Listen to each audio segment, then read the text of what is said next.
Hi, welcome to the fire brand TV. Geetha Krishna philosophy. నా philosophy నేనే ఎందుకు చెప్తున్నానంటే, నాకు కొన్ని ఐడియాస్ ఒంటరిగా ఉన్నప్పుడు, మోస్ట్ ఆఫ్ ద టైమ్ ఎలోన్గా ఉంటాను యాక్చువల్గాను. ఫ్యామిలీ కూడా చెన్నైలో ఉన్నా కూడా అప్పుడప్పుడు వెళ్ళినా కూడా I will have my own space to think, to enjoy. A lonely person is more intelligent than many people. నా రూటే వేరే యాక్చువల్గా. But I think about everybody. Social media is helping, books for helping, movies. నేను movie బఫ్ని యాక్చువల్గా. నేను చాలా సినిమాలు చాలా కాలం నుంచి 40-50 ఏళ్ళ నుంచి ఇంటర్నేషనల్ ఫిలిం ఫెస్టివల్స్లో ఫిల్మ్స్ చూడడం, ఫెస్టివల్స్ మిస్ కాకుండా వెళ్ళటం, బోత్ ఇండియన్ ఇంటర్నేషనల్ ఫెస్టివల్స్. వీలైతే అప్పుడప్పుడు బయటకు కూడా వెళ్ళి చూసి వచ్చే నా యాటిట్యూడ్ యాక్చువల్గాను. సో ఇవన్నిటి మీద నాకంటూ ఒక అవగాహన ఉంది. The man who due too much లాగా అనమాట. Sometimes I feel సఫికేటెడ్. నాలో నేనే సఫర్ అవుతూ ఉంటాను అనమాట. సో కొన్నిసార్లు వేరే వాళ్ళకి టీవీలకి సందర్భం వచ్చినప్పుడు కొన్నిసార్లు పెళ్ళి గురించి, పటాకుల గురించి, డివోర్సెస్ గురించి, రిలేషన్షిప్స్ గురించి, హ్యూమన్ రిలేషన్షిప్స్ గురించి, mother and father and son, mother and father and daughter relationships గురించి అప్పుడప్పుడు కొంచెం మాట్లాడడమే జరిగింది యాక్చువల్గాను. సో యాక్చువల్గా ఎక్స్క్లూజివ్గా నా ఛానల్ కాబట్టి ఇవి రెండును, ఫైర్ బ్రాండ్ అంటే ఇండియన్ ఫైర్ బ్రాండ్, కొంచెం ఒక 5-6 నిమిషాలు మాట్లాడాలని అనిపించింది అనమాట. అబౌట్ వాట్ మ్యారేజెస్ అనమాట. Marriages are made in heaven అంటారు యాక్చువల్గా.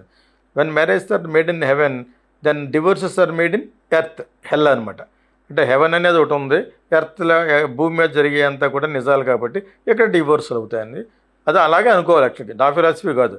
నా ఫిలాసఫీ ఏంటంటే భారతీయ సంస్కృతిని గౌరవించాలి, భారతీయ పెళ్లి వ్యవస్థను, వివాహ వ్యవస్థను డెఫినెట్గా గౌరవించాలి. తల మీద బెల్లం పెట్టిన కాంచి తాళి ఎందుకు కడతారో వీటిలన్నింటి మీద కూడా నేను ఒక సినిమా తీశాను, టైమ్ అని తమిళ్లో. అది తెలుగులో కూడా డబ్ చేశారు ప్రభుదేవ సిమ్రన్. సో సినిమా అంతా నచ్చింది, కానీ ఈ మంచి మాటలు చెప్తా ఉంటే నచ్చలేదట వాళ్ళకి లాస్ట్లో. సో దానికోసం స్వామియాజులు గారు, ఆయనకైతే మళ్ళీ హాలీవుడ్ ఆఫర్ వస్తే మళ్ళీ రమణమూర్తి గారిని పెట్టి ఆయనతోటి నిజంగా బ్రాహ్మలే కాబట్టి ఆయన ఒక బ్రాహ్మడి వేషం వేయించి ఆయన వాళ్ళతో చెప్పించాను. నేను చెప్పాలనుకున్న సందేశం పెళ్ళి యొక్క గొప్పతనం. అంచేత పెళ్ళి చేసుకునేవాళ్ళు ఈ రోజుల్లో ఇంత అవేర్నెస్ వచ్చినప్పుడు వాళ్ళలో ఉన్న మంచి హృదయం, చెడ్డ హృదయం అన్నీ తెలిసి వాళ్ళకి కట్నం కోసం చేసుకునేవాడు ఉంటాడు, వీడి దగ్గర ఉన్న డబ్బు కోసం చేసుకునే ఇంకొకటి ఉంటుంది.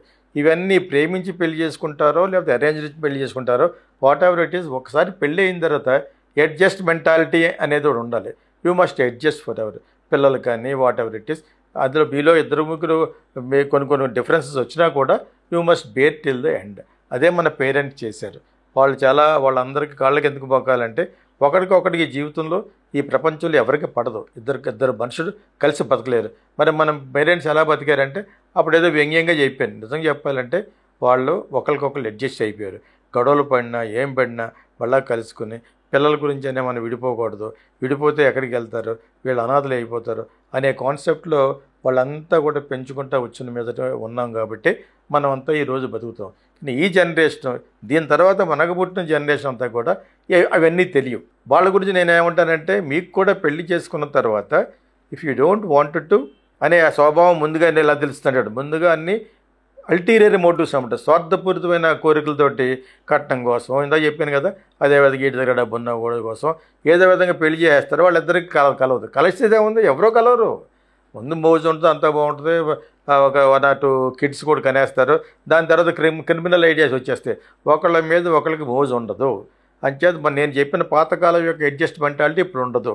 అటువంటి అప్పుడు పెళ్లి చేసుకోకుండా go for a live in relationship చేసుకుని ఎప్పుడు కావాలితే అప్పుడు విడిపోండి. అప్పుడైనా కూడా ఆ లివ్ ఇన్ రిలేషన్షిప్స్లో పిల్లలు పుడితే సుప్రీంకోర్టు ఏం చెప్పింది, మీరిద్దరు ఆస్తి వాళ్ళకి ఇవ్వాలి, వాళ్ళని అనాథలుగా చేయకూడదు, మంచి రూల్ పెట్టింది. లేకపోతే అమెరికాలో లాగా ఎప్పటికప్పుడు పడితే అప్పుడు లివ్ ఇన్ రిలేషన్కి వెళ్ళిపోవడం, తర్వాత బై అంటాం. మరి వాళ్ళకి ఒకవేళ బై అనే టైంలో ఇఫ్ షీస్ ప్రెగ్నెంట్, సో దానికి Indian courts have given a good climax ఏంటంటే మీరు వాళ్ళ యొక్క ఆల్లాపాల్లో మీరు చూడాలని చెప్పేసి. సో ఆ విధంగా ఇంత రక్కస్ ఎందుకు? సో ఎంతో ఖర్చు పెట్టి పెళ్లి చేస్తారు, ఎన్నో చేస్తారు, ఎన్నో క్రైమ్ స్టోరీస్ నేను ఇక నుంచి చెప్తూ ఉంటాను అనమాట. పెళ్లి చేసుకున్న తర్వాత, పిల్లలు పుట్టిన తర్వాత ఏం జరుగుద్ది అనేది కూడా చెప్తాను. మోజు తీరిపోతే ఏమేమి జరుగుద్దని కూడా నేను ఈ వీడియోలో ఎందుకు చెప్పబోతున్నానంటే, చాలా ఘోరమైన జరుగుతూ ఉంటాయి అన్నమాట. కేవలం వ్యామోహం కోసం, లస్ట్, సెక్షువల్ ఇన్స్టింక్ట్ వీటిలన్నిటి వల్ల నన్ను పెళ్లి చేసి ఈ పిల్లలు పుట్టిన తర్వాత కూడా మన ఎవడో ఒక ముందు కదా యాక్చువల్గా 1 year బ్యాక్ పెట్టారు ఒక కేరళలో ఒక అమ్మాయి ఒక అబ్బాయి చాలా అందంగా ఉన్న అమ్మాయి అతను కూడా చాలా బాగున్నాడు క్రిస్టియన్స్ అనుకుంటా పెళ్లి చేసుకున్నారు 2 పిల్లలు పుట్టారు అతనికి ఆస్ట్రేలియాని అక్కడ జాబ్ చేస్తున్నాడు చాలాసార్లు అతను రమ్మంటే తను వెళ్ళలేదు తను ఇక్కడే ఉంటుంది చెప్పి ఇక్కడే పిల్లల చదువులు అవి బాగుంటుంది కదా అని చాలా ఇదిగా ప్రేమగా ఉంటున్న వాళ్ళు ఒకసారి ఫ్యామిలీని అక్కడ తీసుకెళ్ళాడు మళ్ళీ బ్యాక్ వచ్చి మళ్ళీ బ్యాక్ ఆస్ట్రేలియా వెళ్ళిపోయే ముందు ఫాదర్ మదర్తో అన్నట నేను నెక్స్ట్ వస్తే నా డెడ్ బాడీ తోటి ఆ కాఫిన్ అంటారు క్రిస్టియన్స్ ఆ డెడ్ బాడీలతో వస్తానేమో అన్నాడు అన్నప్పుడు యాక్చువల్గా నేను యాజ్ ఎ ఫిల్మ్ మేకర్గా వాళ్ళకి ఎందుకు అనుమానం రాలేదు ఇతను ఇంత ఫ్రస్ట్రేట్గా ఎందుకు మాట్లాడుతున్నాడు భార్య అక్కడ రావట్లేదన్నా భార్యకి అతనికి పడక అని అనట్లేదా చక్కగా మంచి పిల్లలు పుట్టారు she is very beautiful is very handsome ఇటువంటిప్పుడు వాళ్ళకి అనుమానం రాకపోవడం అనేది నేను ఆ వీడియో చూసిన తర్వాత కింద పారాగ్రాఫ్ పెట్టాను యాక్చువల్గా ఇదేంటిది చాలా నాన్ సెన్స్ లాగా ఉంది ఒక కొడుకు వచ్చి తండ్రి దగ్గర యాక్చువల్లీ ఈ అమ్మాయినే ఆ ఫాదర్ ఒప్పుకోలేదు ముందు ఈజ్ బిడ్డ బెటర్ పొజిషన్ కాబట్టి అయినా కూడా కొడుకు ఒప్పించాడు నేను ఆ అమ్మాయినే పెళ్లి చేసుకుంటా అని చెప్పేసి ఒప్పించిన తర్వాత 2 పిల్లలు కన్నారు చాలా హ్యాపీగా ఉంది దాని తర్వాత వాళ్ళిద్దరి మధ్యన ఏం జరుగుతుందనే దానికి ఒక చిన్న ఇండికేషన్ ఇచ్చాడు నేను మళ్ళీ వస్తే శవంలాగే వస్తానంటే అర్థం ఏంటి నువ్వు ఎందుకులాగా అంటున్నావు ఎందుకు అన్నా అసలు వెళ్ళొద్దు అసలు ఏం జరుగుతుంది అని చెప్పేసి మొత్తం అడిగి అతను ఆపేసి అసలు విషయాన్ని బయట పెట్టాలి కదా ఇంత స్ట్రిక్ట్గా ఉన్న అతని ఫ్యామిలీ దాని గురించి ఒక్క మాట చెప్పలేదు ఆ వీడియోలో లాస్ట్లో ఏమని తేల్చారు తను అక్కడికి వెళ్ళిపోయిన తర్వాత ఈఎంఐ కూడా అక్కడికి వచ్చిన తర్వాత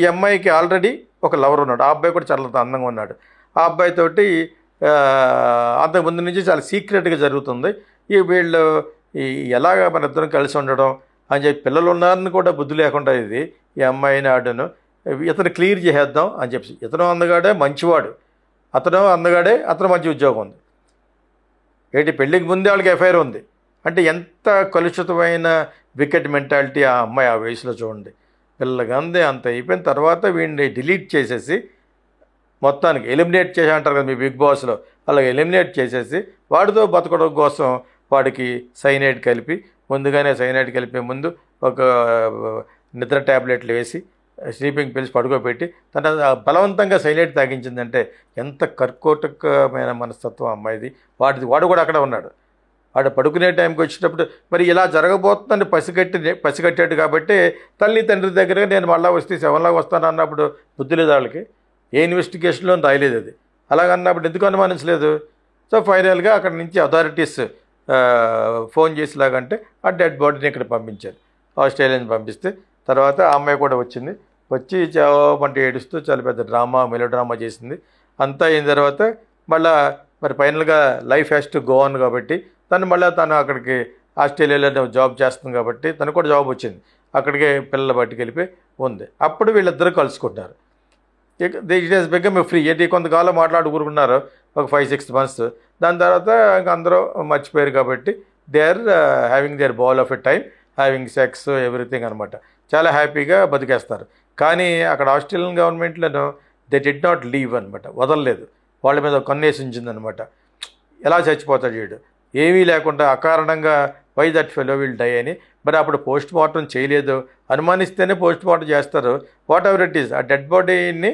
మరి వాళ్ళు ఎందుకు అలాగ పంపించేశారు అనేది నాకు అదొక పెద్ద డౌట్ తర్వాత కానీ ఇది అనుమానాస్పదమైన మరణం అని చెప్పేసి వాళ్ళు నోట్ చేసుకుని 8 నెలలు 9 నెలలు అయినా కూడా ఆ ఇంటి మీద ఆ అమ్మాయి మీద నిఘా వేస్తే ఈ కుర్రోడు అక్కడికి వెళ్తాం వీళ్ళు ఎవరో దర్ హ్యావింగ్ అంతా మర్చిపోయారు అనుకుని చేస్తున్నప్పుడు అప్పుడు ఇద్దరిని పట్టుకున్నారనమాట హూ ఈజీ అని అవన్నీ అడిగితే మొత్తం పెడితే అక్కడి నుంచి బయటపడింది ఏంటంటే వాళ్ళిద్దరూ కలిసి కాన్స్పిరసీ చేసి ఆయన్ని చంపేశారని తెలిసిన తర్వాత ఇప్పుడు ప్రస్తుతం జైల్లో ఉన్నారు ఒక 30-40 సంవత్సరాలు వేసి ఉంటారు ఇద్దరికనే ఆ పిల్లలు అబాయకులుగా అయిపోతారు అనేది ఒక వాదన తెస్తే ఆ పిల్లలు నీ దగ్గర ఉండకుండా ఉండడమే మంచిదని చెప్పేసి వాళ్ళని ఫైనల్గా ఆ అబ్బాయి తల్లిదండ్రులకు ఇచ్చింది కోర్టు మీ దగ్గర మీలాంటి మనస్తత్వం ఉన్న వాళ్ళ దగ్గర బతకడం వాళ్ళకి దురదృష్టం అని చెప్పేసి దెన్ వాళ్ళ పిల్లల్ని ఇద్దరిని ముందు కొంతకాలం ఆ అమ్మాయి పేరెంట్స్ దగ్గర ఉంచారు దాని తర్వాత అక్కడ కూడా వద్దని అబ్బాయి పేరెంట్స్ దగ్గర ఉంచారు అన్నమాట ఇది పనిష్మెంట్ ద తల్లిదండ్రులు ఇష్టం లేని పెళ్ళి తర్వాత ఏమో పెళ్లి చేసుకుంటారు, ఇటువంటి అల్టరీయర్ మోటివ్స్, ఈ సెక్షువల్ ఇన్స్టింక్ట్, ఇటువంటి అన్ని దుర్గుణాలు ఉన్నప్పుడు పెళ్లి చేసుకోవడం మంచి తప్పు. యాక్చువల్లీ పిల్ల కూడా కానకూడదు. ఇటువంటి దరిద్రమైన మనసు ఉన్నప్పుడు పిల్ల కానకూడదు. అందుకనే నేను ఎప్పటి నుంచో అన్నాను, ఒక 20 ఏళ్ళ నుంచి, ఇద్దరు కలిసి శాశ్వతంగా బతకలేరు. ఇప్పుడు నిజంగా ఆ అబ్బాయిని నచ్చింది కాబట్టి వాడినే మొట్టమొదటి పెళ్లి చేసుకుంటే ఇటువంటి మనస్తత్వం ఉన్నాక అమ్మాయి డిజైర్ తీరదన్నమాట వాళ్ళకి. వాళ్ళు వాడితో ఉండదు, ఇంకోటితో ఉంటుంది. వాడు అంతే, ఈ అమ్మాయితో ఇంకోటితో ఉంటాడు. సో ఇలా జరుగుతున్నప్పుడు డోంట్ గెట్ మ్యారీడ్. ఒకవేళ మ్యారేజ్ అని పిల్లకి అనకండి. ఇలా వదిలేసి ఆడితో పోయి అది ఇంకొక అమ్మాయితో పోయి వీడియో ఉన్నప్పుడు పిల్లైనా కనుకంటే పిల్లకంటే లివ్ అడ్జస్ట్మెంట్ అంటే వాళ్ళ కోసం బతకాలి. కొంతకాలం పోయిన తర్వాత మన జీవితం మంద కాదు, మన మీద ఆధారపడిన పిల్లలది, మన మీద ఆధారపడుతున్న ముసలి వాళ్ళు అయిపోయిన తల్లిదండ్రులది. అంచేత ఈ వీడియో నాకు ఎందుకు చేయాలనిపించిందంటే, నేను చాలా అది యాక్చువల్గా 10 months బ్యాక్ ఒకసారి చూశాను. దాన్ని మళ్ళీ ఇంగ్లీష్ కామెంటరీతో ఎవడో పెట్టాడు. అందులో దీని మీద ఏమైనా కామెంట్ చేయమంటే కామెంట్ చేయడం ఏంటి? వాడికి ఇంటికి వచ్చి ఒకసారి ఆస్ట్రేలియా నుంచి నేను మళ్ళీ డెడ్ బాడీ కాఫీన్తో వస్తారు అని ఎందుకు అంటాడు? అలాగా నేను చచ్చిపోతానని చెప్తుండే. ఇక్కడ ఇలా ఎందుకు అంటున్నాను? తల్లిదండ్రులు అడగరా, రిలేటివ్స్ అడగరా, క్లోజ్ ఫ్రెండ్స్ అడగరా, ఏమైనా జరుగుతుందా మీ ఇద్దరు? అదే అక్కడ అదొక్కటే అర్థం అవ్వలేదు. వాడికి పెద్ద పారాగ్రాఫ్ పంపించాను, నీకు సరిగ్గా తెలియదు మొత్తం, నువ్వు అంతకుముందు వచ్చిన వీడియోని కాపీ కొట్టి వీడు మళ్ళీ చేశాడు. వీడిది కూడా ఒరిజినల్ కాదు అది. So what ever it is, నేను ఇన్వెస్టిగేషన్ గురించి కాదు, ఒక సినిమా కథకుడిగా ఇది ఒక ఇన్వెస్టిగేటివ్ మెథడాలజీలో అది నాకు అడ్డం పడిపోతుంది.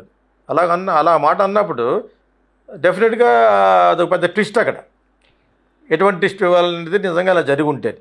So what ever real life twist, ఒకళ్ళ జీవితంతో మనం ఆడుకుని వాటి మీద కథగా స్ఫూర్తి తీసుకోకూడదు కానీ, but can't help it. So what ever it is, relationships అనేవి, మ్యారేజ్ రిలేషన్షిప్ అనేవి, మ్యారేజ్ సార్ మేడిన్ ఏమైనా బొంగు భోషణ అవన్నీ బుల్షిట్. కానీ పెళ్లి చేసుకునే వాళ్ళు ఇద్దరికీ తెలుసు వాళ్ళ యొక్క మెంటాలిటీ ఏంటనేది. 20 ఏళ్ళు 23 ఏళ్ళు వచ్చి పెళ్లి చేసుకుంటే అది ఎంత చెత్తదో దానికి తెలియదా, ఆడ ఎంత చెత్త ఏదో వాడికి తెలియదా? అన్నీ తెలిసే చేసుకుంటారు. తెలిసిన తర్వాత మౌజ్ తీరిపోయిన తర్వాత వాడు, ఈ అమ్మాయి దగ్గర డబ్బులు అయిపోయిన తర్వాత వాడు, ఆడ దగ్గర డబ్బులు అయిపోయిన తర్వాత ఇది రామ్ అంటారు. ఇది జరుగుతుంది. ఇది డోంట్ డూ ఇట్. పెళ్లి చేసుకోవద్దు. ఇటువంటి స్టూపిడ్స్. పెళ్లి చేసుకున్న వాళ్ళు విడిపోవద్దు. రెస్పెక్ట్ చేయండి భారతీయ సంస్కృతిని, భారతీయ ఈ వివాహ వ్యవస్థని గౌరవించండి. మీకు పుట్టిన పిల్లల్ని కోసమైనా బతకండి, తల్లిదండ్రుల కోసం బతకండి. అంతేకాని ఇలా బతకాలనుకున్నప్పుడు go live alone, go live your life. నీ శాలరీ నీకు, వాడి శాలరీ వాడికి వస్తుంది. Go around wherever you want you can sleep. అది బెస్ట్. ఇలా చెప్పడం కొంచెం కటుగా ఉన్నా కూడా ఇటువంటి సందేశం కాదు. It's my philosophy about marriage and living together or live in relationship. ఒక మనిషి ఇంకో మనిషితోటి not more than 2 or 3 years కంటే ఎక్కువ బతకడానికి ఇష్టపడదు. That's it. All film lovers, here comes Geeta Krishna International Film School. Ever seen Kokila, Sankirthana and Kijurallu? Meet Geeta Krishna, the genius behind these iconic films. At Geeta Krishna International Film School, we are passionate about nurturing aspiring filmmakers. Whether you're into acting, writing, directing, producing, ad filmmaking, anchoring, dubbing or voice over, Geeta Krishna is committed to helping you excel. Need guidance? Want to perfect your craft? He's here to support your creative growth. Join our institute and let's shape the future of cinema together.